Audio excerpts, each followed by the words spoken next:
One of the biggest human drives we have is the quest for more, to realize your full potential. If you're someone who wants to play higher stakes, achieve bigger goals, or to live life on your own terms, this video is for you. 80 years ago, in his groundbreaking paper, A Theory of Human Motivation, Abraham Maslow outlined that the pinnacle of human needs is what he calls self-actualization, which means becoming the best version of yourself you can be.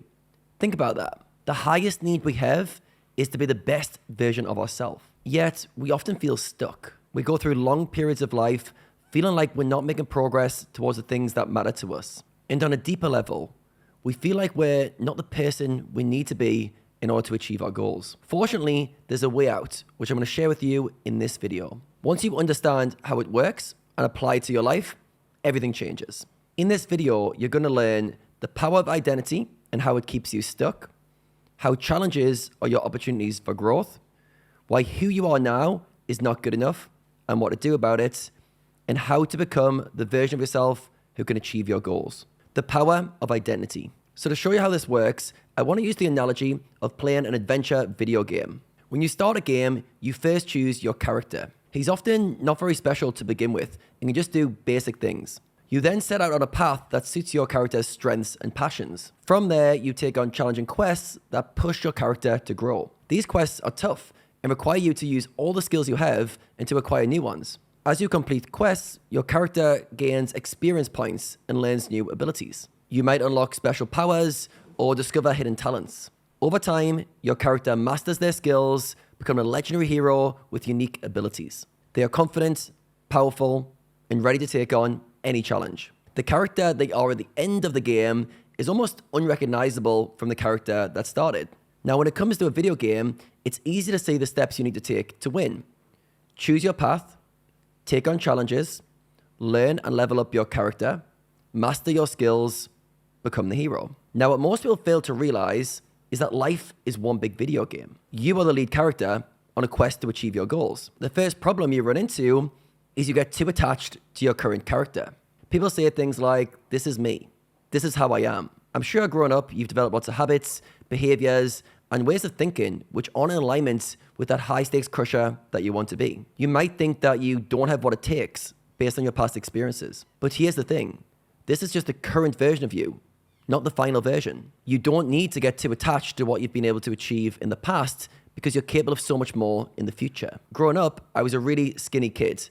Even in my early 20s, I was one of the skinniest of my friends, and I hadn't touched or looked at a weight in my whole life. I used to do a lot of running, I had a fast metabolism, and I'd never been able to put on any weight. Then when I took up poker, I stopped running and I started going to the gym with my friends I was living with. Over the next 6 months, I started putting some muscle for the first time in my life. Fast forward 10 years of consistent training, and I was able to put on 20 kilograms of lean muscle. Then 2 years ago, I got into powerlifting, where you train to get as strong as you can on the squat, bench press, and deadlift. At first, I wasn't very strong, except for maybe my deadlift, which I'd already been training quite regularly.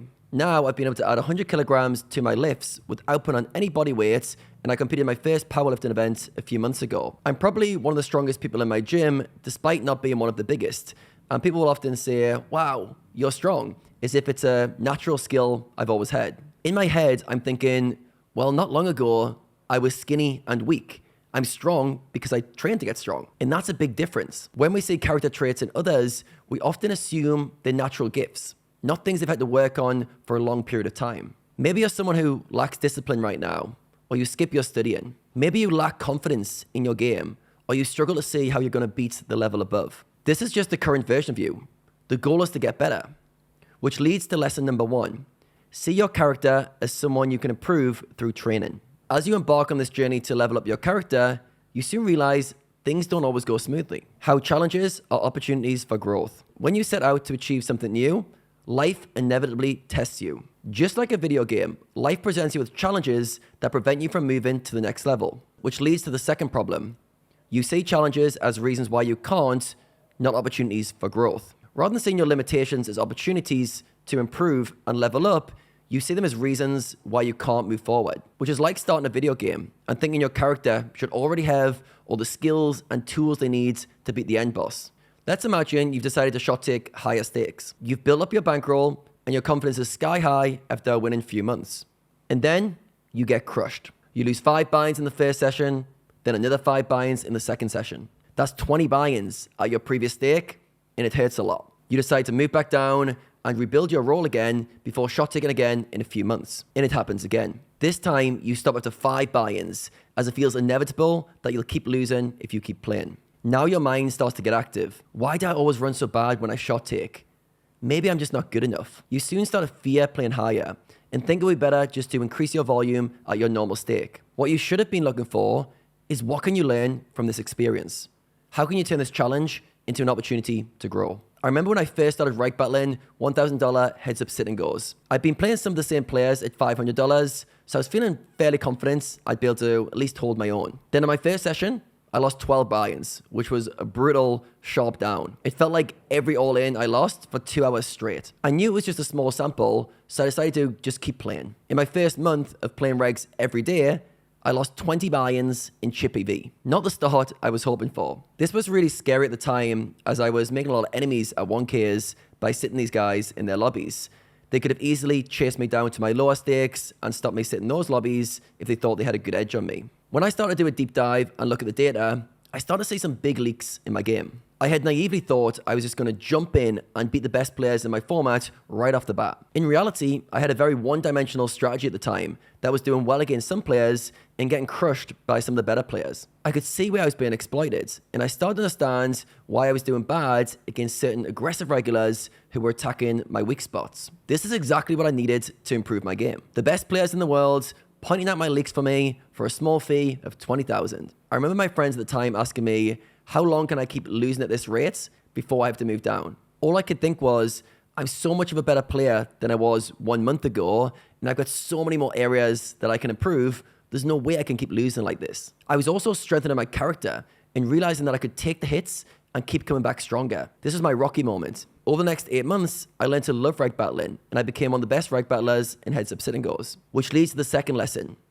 Every obstacle you face strengthens your character. Character is built in battle.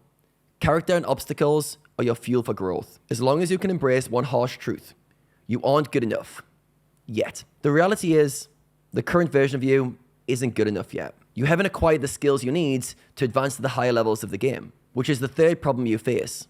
You don't yet have the skills to achieve your goals. Instead of focusing on who you are now, you need to switch your focus to who you need to become and the skills that you need to acquire on the way to achieve your goals. When I was younger, I was an active kid who enjoyed playing sports and socializing with friends. While I was reasonably good at school, I got bored easily because I'd rather be outside playing with my friends rather than sat in a classroom. My school reports often mentioned that I was easily distracted and struggled to sit still. By the time I reached university, I developed the habit of going with the flow. I would say yes to anything that sounded fun, which often involved me partying 3 or 4 nights a week with my friends. When it came to studying for exams, I relied on all-nighters, fueled by energy drinks, and cramming as much into my brain as I could at the very last minute. I was super disorganized and struggled to keep track of which essays were due and when. If you had met me in my early 20s, you would have described me as very erratic, disorganized, distracted, possibly having ADHD. Not the ideal character traits for a poker player. Up until this point though, I hadn't really chosen my own path. I was going through the motions and rebelling against the things that people wanted me to do. When I graduated university and one of my friends suggested we give poker a try, I was like, sure, sounds like fun. Being a naive 23-year-old, fortunately, I didn't know what I was signing up for. I didn't realize that poker required high focus, discipline, and a strong mindset. None of the skills that I had. But one of the lessons I had learned from sport is if I put my mind to something and trained hard at it, I would get better at it. Instead of worrying about all the things I lacked, I started to focus on who I needed to become to get good at poker. My first goal was just to earn enough money to pay the bills. As I was playing $15 heads-up sit-and-goes starting out, I figured I'd have to play a pretty high volume to grind out a small hourly to cover my living costs. So that's what I did. My focus sucked, and I had some tilt issues, but I learned to sit in front of the computer, clicking buttons for long hours. From the outside looking in, I became disciplined. 12 months into my poker career, I remember meeting some players in Thailand who were playing $500 heads-up sit-and-goes, which was way higher than I was playing at the time. And I was thinking, okay, what are these guys doing that I can learn from them? And how do I need to level up to get to their level? I soon learned that their approach wasn't anything special. They weren't playing more than me, they didn't have any special study approaches, and some of the players weren't even using hoods. I knew in this moment I was on the right track. It took me a few more years to build my bankroll before I could start playing those games. But every day, I was acting as somebody who was on the way to high stakes. Now, back then, I stumbled into this, and I wasn't really conscious of what I was doing. I just wanted to keep moving up stakes and challenge myself to play higher. On reflection, I can see why this worked, which leads to lesson number 3. Focus on who you are becoming each day is training. Now, we've covered a lot of important concepts in this video, so I just want to piece it all together for you so you know exactly what to take action on walking away from this video. Becoming the 2.0 you. You are currently on your hero's journey. Life is presenting you with the challenges you need to strengthen your character. Stay focused on your goal and who you are becoming, knowing that each day you're fine-tuning your skills. To go back to the video analogy from the start of the game, you are choosing your own path, taking on challenges, learning and leveling up your character, mastering your skills, and becoming the hero. The hero is the 2.0 version of you that you are stepping into. At first, it's hard. You don't feel like the hero. There's a huge gap between who you are now and who you want to be in the future. Don't worry. Use that activation energy to get started and take the next step. Focus on what that 2.0 version of you would do right now, in this moment, and do it. When you fall back into your old habits, acknowledge that you're still in training and recommit to the next step. This is the path. Thanks for watching, and I'll see you in the next one.